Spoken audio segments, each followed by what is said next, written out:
Buenos días, estimado auditorio, personas que nos ven, nos oyen. Bienvenidos a otra cápsula de Unicornio Pantone. Hoy tenemos la presencia de la maestra María Esperanza Rivera Jiménez, quien es pedagoga, especialista en discapacidad. Hoy vamos a hablar sobre discapacidad y derechos humanos. La discapacidad, muchas veces como sociedad la invisibilizamos y tenemos también que hablar de ella.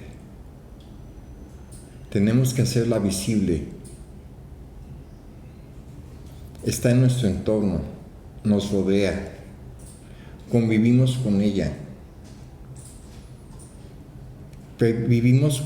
convivimos con personas que tienen alguna discapacidad. Maestra, bienvenida a este su programa, Unicornio Pantone. Nos es grato tenerla aquí en el estudio y pues hablar sobre discapacidad. Y pues para empezar, ¿qué es una discapacidad? Sí, bueno, muchas gracias por permitirme estar en este espacio. Y bueno, la discapacidad es aquella condición que repercute en alguna persona a través de las acciones vivenciales, acciones sociales, además de su vida diaria, que la condiciona a partir de una situación que le pueda impedir realizar sus actividades diarias. Es por eso que a partir de esto la discapacidad se ha contemplado desde diferentes parámetros y socialmente ha contribuido a que cada generación se le atribuyan nuevos términos, además de que pues la misma discapacidad se ha visto impregnada en la vida de muchas personas y es un proceso que a lo largo de toda la historia ha sido parte de la historia misma, que se ha minorizado y poco se ha visibilizado a través de ello. ¿Cuáles son esos términos que se utilizarían actualmente? Bueno, hoy en día hay nuevas investigaciones a favor de la discapacidad y son o repercuten nuevos términos a través de una diversidad funcional, lo cual eso ha sido un hincapié a partir de la visibilidad de cuerpos y corporalidades en las sociedades, y eso ha transmitido que se promulgue o se promueva este término de diversidad funcional en las nuevas sociedades que están implementando nuevas alternativas de estudios hacia las comunidades con discapacidad. Si vamos viendo a lo largo de toda la historia, ha habido una evolución a través de este término, que ha procedido desde términos como minusválidos, capacidades diferentes, inclusive hoy en día lo vemos como este prefijo de discapacidad, a lo cual ha atribuido muchas incógnitas, ha atribuido muchos estudios respecto a qué tan válido puede ser este término, si bien es algo que les quita su capacidad como seres humanos o bien les da esta visibilidad a partir de una diversidad funcional en las corporalidades de la sociedad. ¿Visibilidad o invisibilidad? Precisamente la visibilidad que se ha dado es a través de estos estudios y justo eso ha ayudado a que la misma discapacidad se vea más que años anteriores y más que décadas anteriores, debido a que muy pocas investigaciones se habían realizado en torno a esta comunidad, y eso ha visibilizado que, por ejemplo, haya más énfasis en los derechos de las personas con discapacidad, mismos que no tenían un acceso si no fue hasta el 2005, que la ONU promulgó leyes a favor de este término, y fue como pasó un concepto de minusválidos a un concepto de discapacidad a través de sus derechos por las Naciones Unidas. Yo uso lentes. Usted usa lentes. Sí, exactamente. Nuestro producto usa lentes. ¿Se nos podría tomar como discapacitados? Entra en un debate, pero sí, precisamente por la forma en cómo se concibe la misma persona, tiene que ver con un sentido de interseccionalidad, además de que cada persona se concibe a través de la limitación que posee. Entonces, eso genera que como personas o seres humanos veamos también qué situación nos limita dentro de nuestras actividades diarias. Pero, por ejemplo, el uso de lentes, pues sí tendría que ser una graduación muy alta para poderse considerar discapacitado, ¿no? Sí, y también dependerá de la persona, debido a que muchas ocasiones las personas necesitamos lentes a pesar de cualquier circunstancia para realizar nuestras actividades. Si no, no podemos ver. Si no, no podemos ver un texto, no podemos leer el cartel que está a la visibilidad de uno. Y eso también implica que al final de cuentas también eso va repercutiendo conforme va pasando nuestra edad. Y también se ha declarado que hay una discapacidad adquirida y una discapacidad que ya fue. Que ya nació la persona, ya la adquirió desde que nació, desde que nace o posteriormente en sus primeras etapas de vida, y otra que fue adquirida conforme al paso de la edad, conforme a alguna circunstancia, evento o casualidad. ¿Y cuáles serían los grados de alguna discapacidad? Es decir, tiene que haber una escala, o me imagino yo que hay una escala para poder decir, bueno, hay esta persona sí está completamente impedida, está parcialmente impedida, puede hacer una vida normal. ¿Cómo se mide la discapacidad? Bueno, realmente no hay algo que mida la discapacidad. Generalmente son dados a través de diagnósticos, estudios, uso médico, ¿no? Mucho recae la discapacidad en los ámbitos de la medicina, precisamente por esta concentración a partir de el término de cómo la discapacidad se atribuye a teorías de déficit, ¿no? Esta persona no cuenta hay deficiencia, entonces, ¿qué busca este término médico? Esclarecer y a partir de ello dar amplitud a estas discapacidades que las personas poseen. Y que, por ejemplo, estas limitaciones parten a ser un modelo de hasta qué punto la persona está limitada desde su condición. Si no puede caminar, qué limitación lleva, si posee alguna discapacidad cognitiva, hasta qué punto puede desarrollar ciertas actividades comunes, ¿no?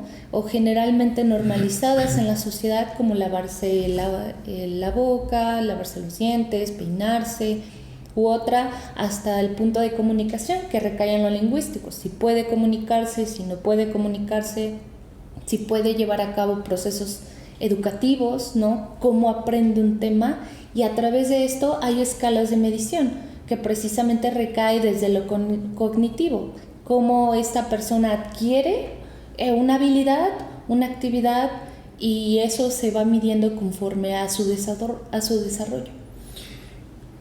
Igual que ha pasado, por ejemplo, con el término violencia, siempre la violencia, nos hablan de violencia y creemos que es únicamente física. Pero hay un montón de violencias, la psicológica, la patrimonial, la laboral, etc. Aquí, ¿qué tipos de discapacidad podríamos tomar?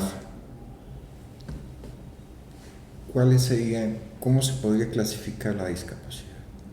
Bueno, hay 5 comunidades que pertenecen a la discapacidad, que son la motriz, la auditiva, la psicosocial, la física, y por ejemplo también se implementa la discapacidad neuronal, ¿no? Que se relaciona a los procesos cognitivos, y que por ejemplo cada una de estas comunidades parten a ser reconocidas a partir de sus limitaciones. Y esto que ha generado que, bueno, muchas comunidades que poseen cada una de estas discapacidades sean percibidas desde su forma de trato hasta inclusive su forma en que cómo se desarrollan en las sociedades en las que se encuentran alrededor, ¿no? Y esto genera también discursos que han generado violencia hasta cierto punto, y además otras de las limitaciones que, bueno, es la lingüística, ¿no? Que pues hay muchos accesos a la comunicación, ¿no? Pero no precisamente en la lengua de señas mexicana. Y al menos en otras comunidades hablamos de cuestiones que tienen que ver con segregación, exclusión, y por ejemplo también incluye a las discapacidades que se relacionan a través de los ámbitos que tienen que ver con las cuestiones artísticas. Entonces hay una fuerte segregación y hay muchas formas de violencia, ¿no?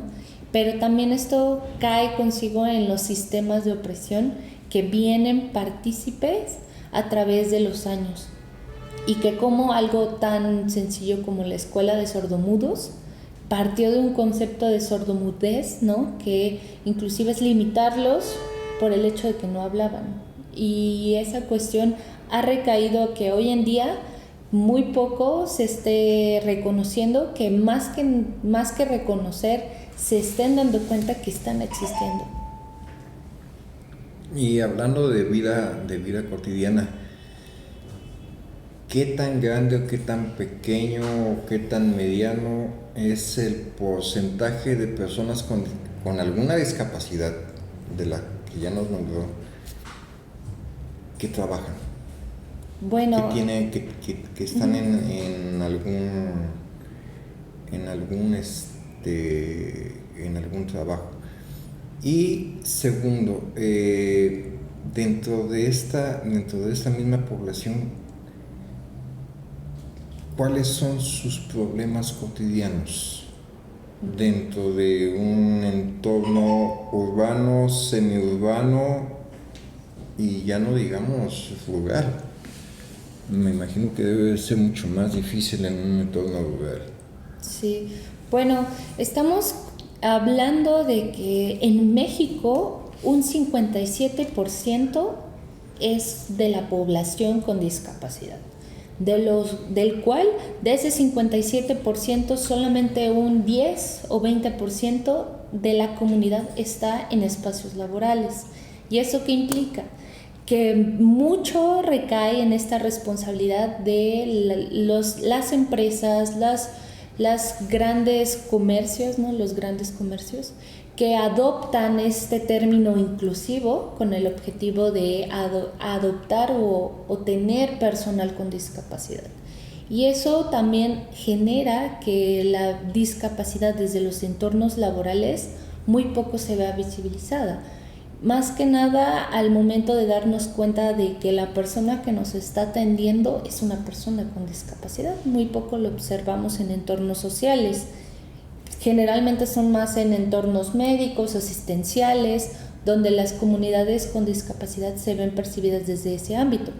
Y por el otro lado, pues justo la misma comunidad ha adoptado estas formas de cómo buscar una mayor representatividad, ¿no? A partir de entornos, políticas públicas, a través de movimientos sociales, ¿no? Que justo han implementado estas alternativas para poderse visibilizar en las comunidades, ¿no? Entonces, justo esto recae en también cómo este porcentaje tiene que ver mucho que desde las distintas partes de una ciudad recae en cómo se conciben.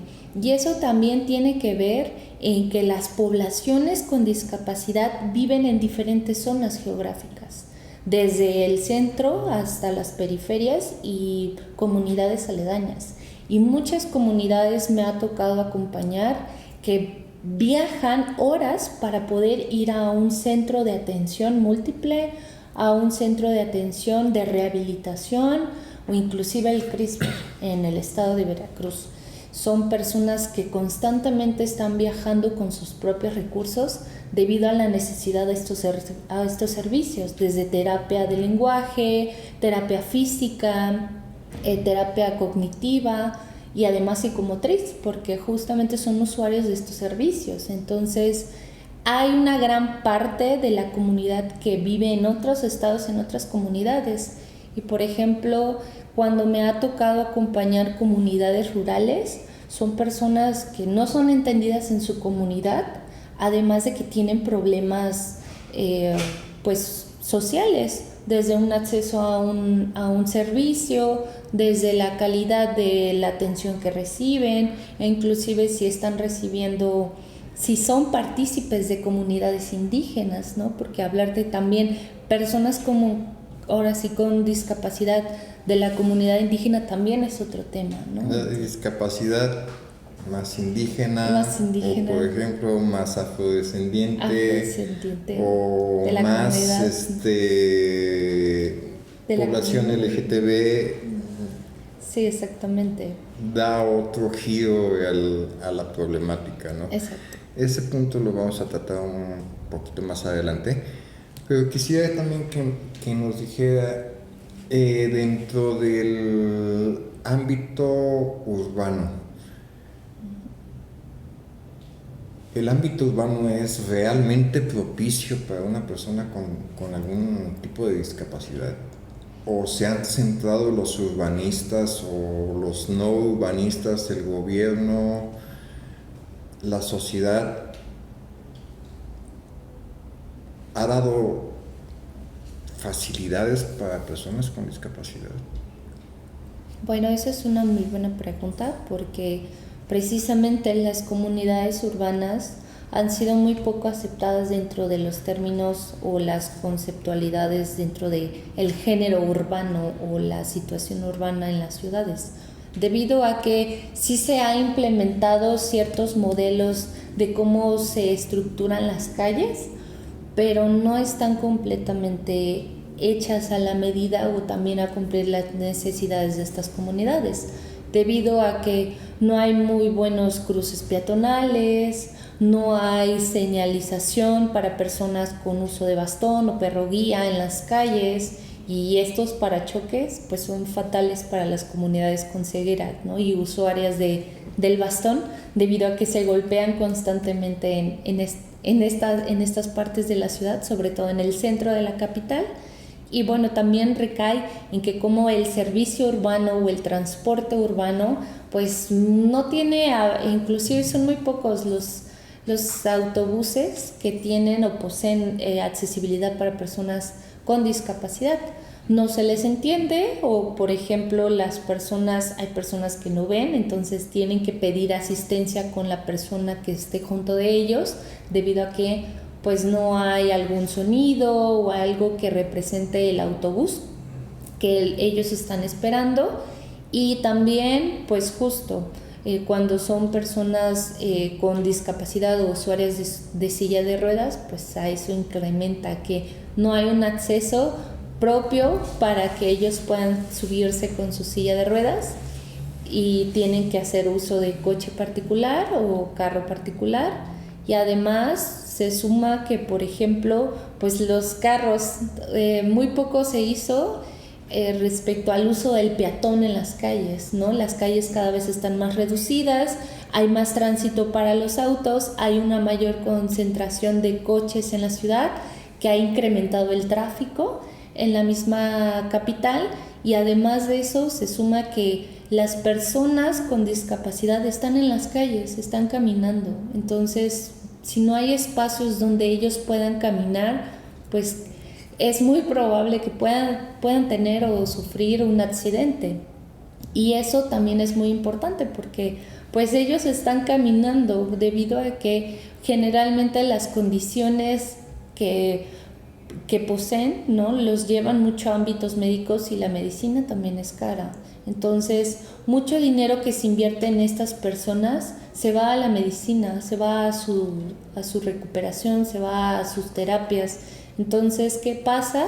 Que pues al final de cuentas son usuarios de la calle. Y si no hay diseños urbanos que puedan implementar alternativas para que esta comunidad pueda tener una mayor concentración o vialidad en las calles, pues es de que se está perdiendo. Yo aquí quisiera acotar una visión personal sobre el urbanismo de las ciudades.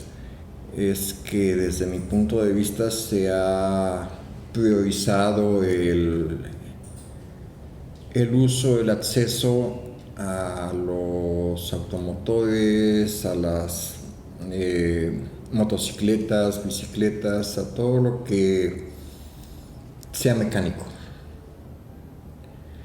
Y no se ha priorizado al peatón, no se ha priorizado cómo se cruzan las calles, faltan puentes peatonales, que luego hay personas que no los usan, pero bueno.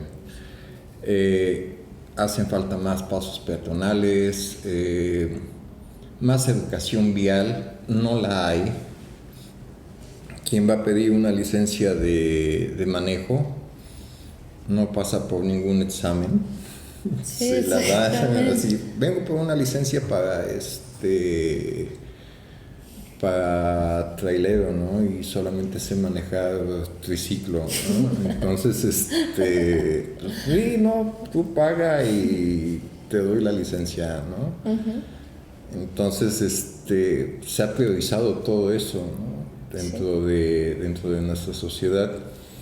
Y el urbanismo, pues, nos está fallando, ¿no? Uh-huh. Hay banquetas en donde empiezas a subir y tienes aquí el abismo de 1 o 2 metros, ¿no? El abismo. En fin. Y la siguiente, ¿qué porcentaje de la población con discapacidad pertenece a la población LGTB? Sí, qué bueno que lo compartes, porque justamente un 5% es parte de la comunidad LGBT. Y por ejemplo, eso también es muy importante porque debido a toda esta concentración entre cómo ellos se pueden identificar desde esta interseccionalidad, desde cómo se perciben como una persona con discapacidad, o mujer o hombre, e inclusive, ¿no?, que no entran en la categoría de la heteronormatividad, pues también da una fuerte influencia en cómo también estas comunidades se pueden percibir a partir desde sus mismas directrices, desde su propia preferencia, identidad, ¿no? Porque también parte mucho de estas comunidades, que también es su representatividad en las sociedades, que bien estamos esclareciendo que hay una heteronorma, pero también estas personas rompen esta heteronorma dentro de sus mismas comunidades con discapacidad. Entonces es muy poca la población, pero creo que también han buscado visibilizarse desde los movimientos con discapacidad.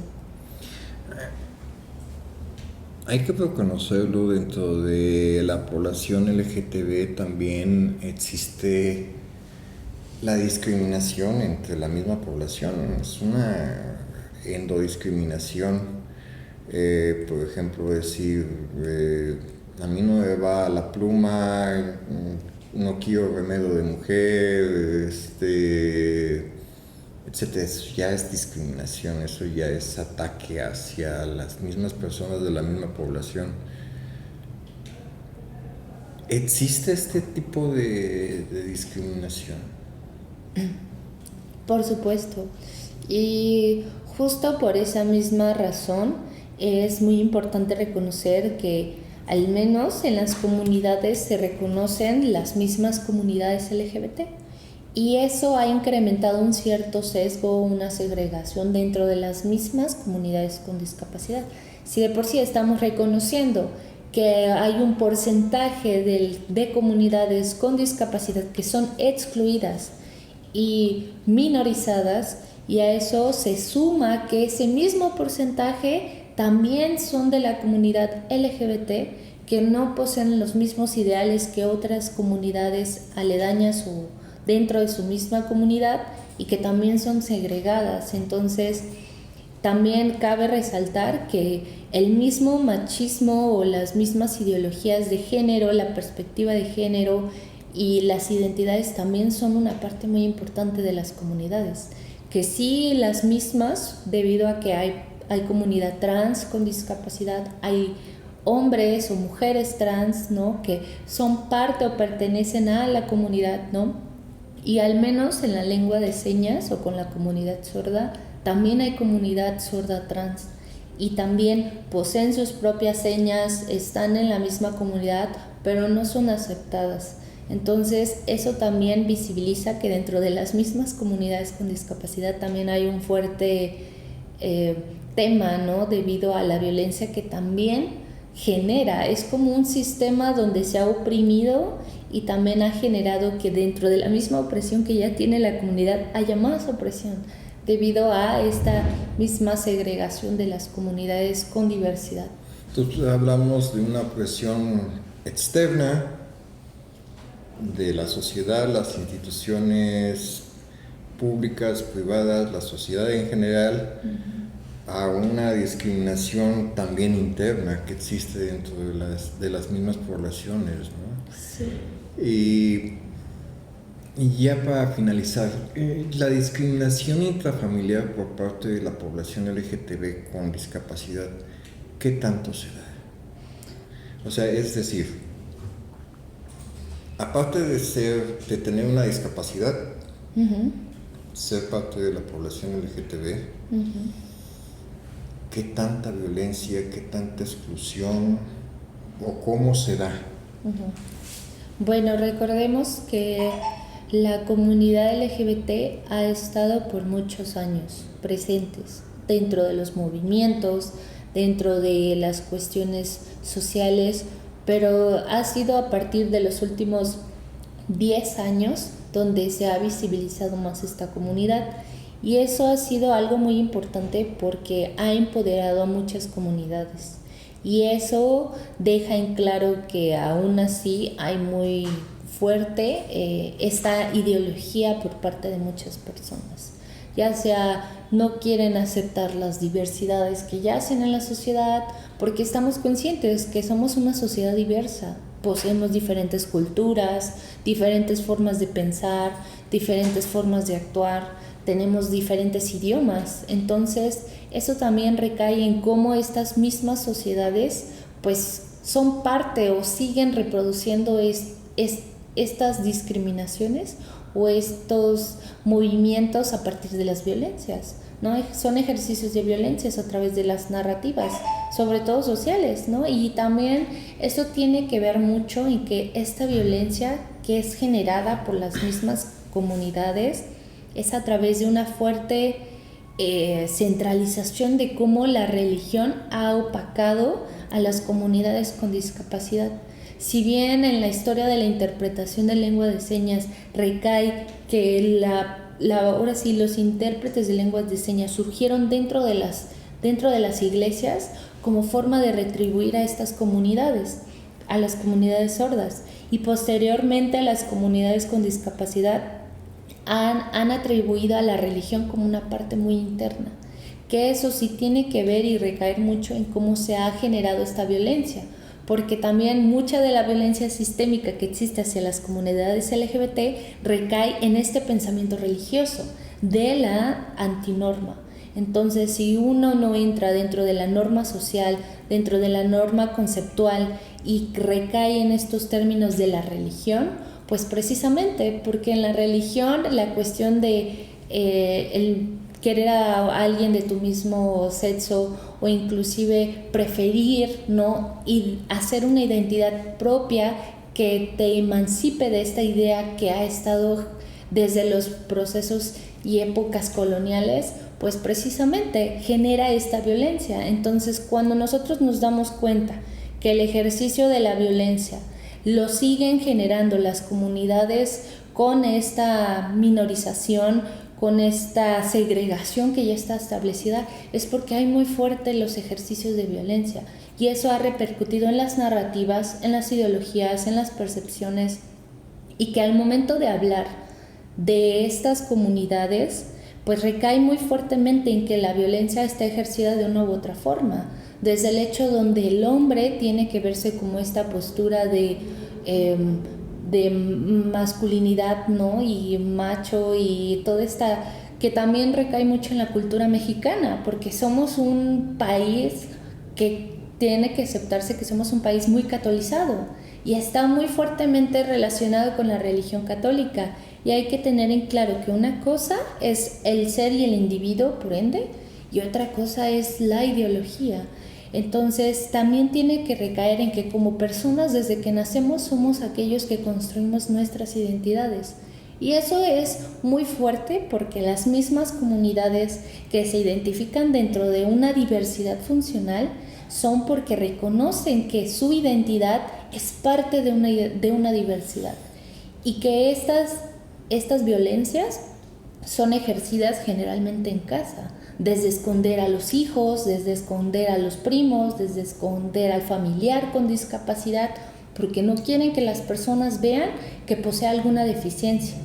Entonces, ¿qué pasa? Desde en casa, nuestra formación también trae consigo ejercicios de violencia. Y lo malo es que se siguen reproduciendo en las siguientes generaciones. Entonces, ¿qué hace esto?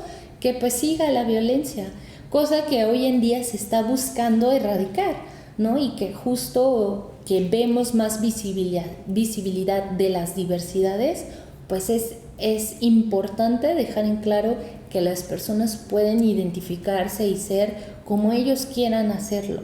Entonces, es muy importante que al menos esta violencia, más que intrafamiliar, es formativa.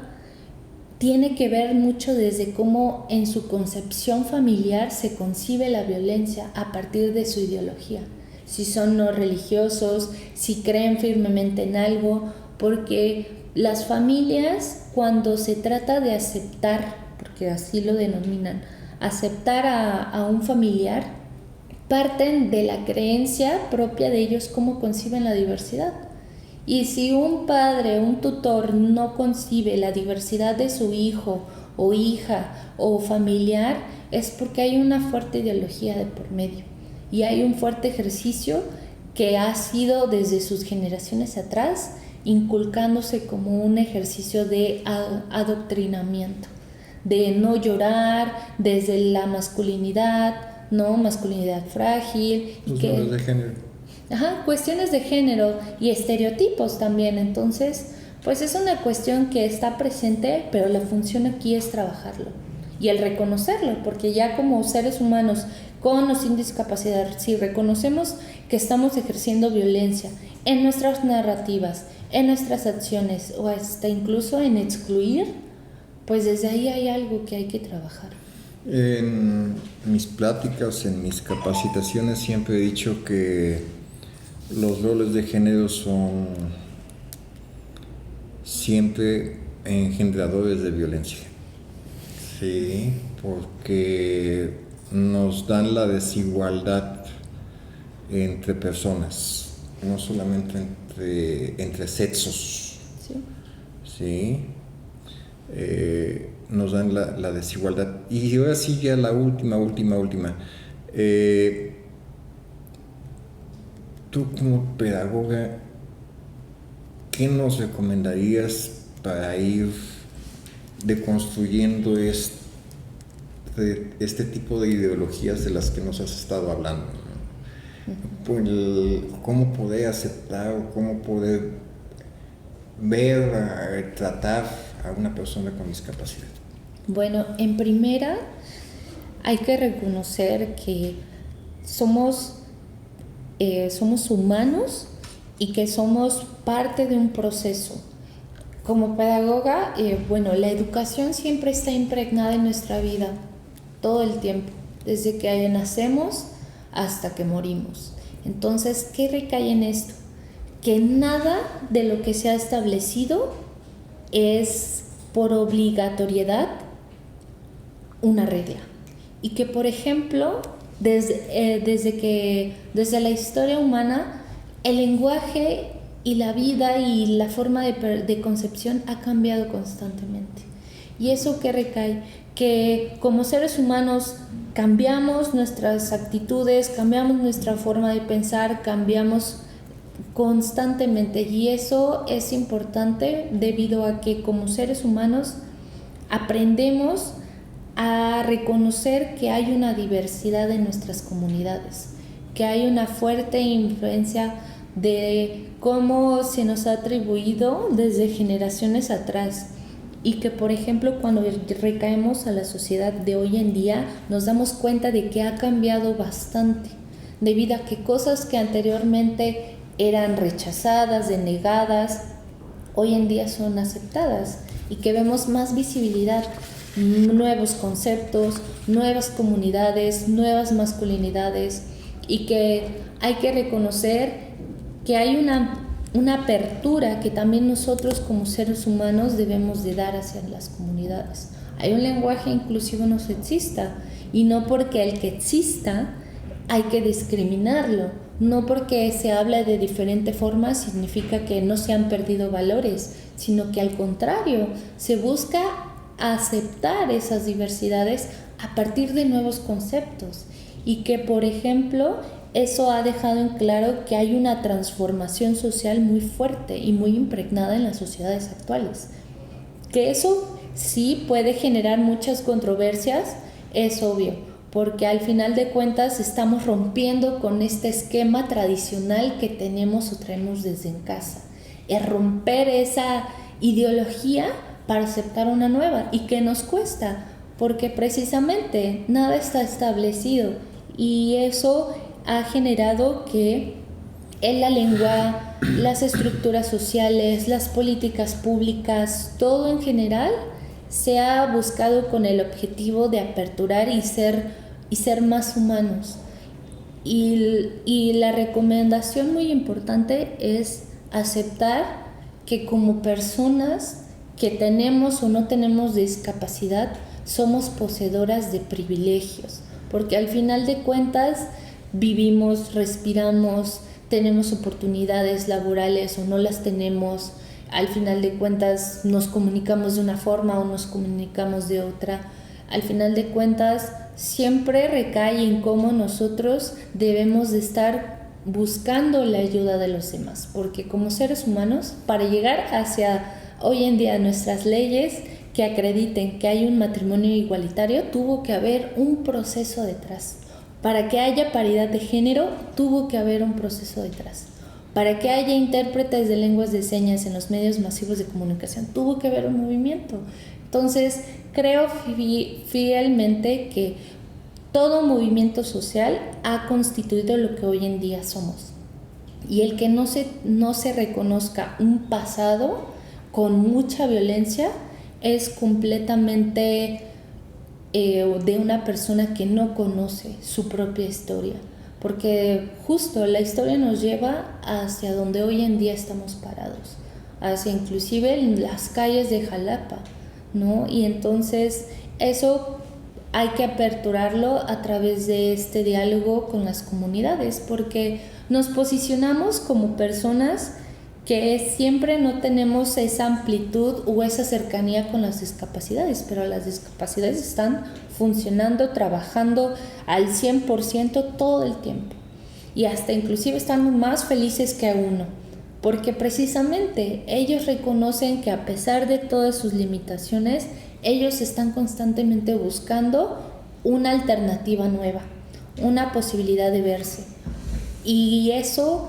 es muy importante reconocerlo, porque las mismas comunidades, inclusive hago un énfasis, este próximo 2 de diciembre se va a conmemorar el Día Internacional de las Personas con Discapacidad, y se están organizando las mismas comunidades con discapacidad y sin discapacidad para poder marchar en la ciudad de Jalapa, y eso constituye que buscan una visibilidad, una oportunidad laboral, sea lo que sea que ellos puedan poseer y adquirir y dar. Entonces, creo que también es una invitación como personas a abrirnos, a poder cuestionarnos nuestra identidad, nuestra educación, y saber si estamos nosotros haciendo esta apertura de recibir lo que el otro nos está dejando dar o entender, porque si nosotros nos limitamos y, por ejemplo, nos cerramos, porque eso pasa,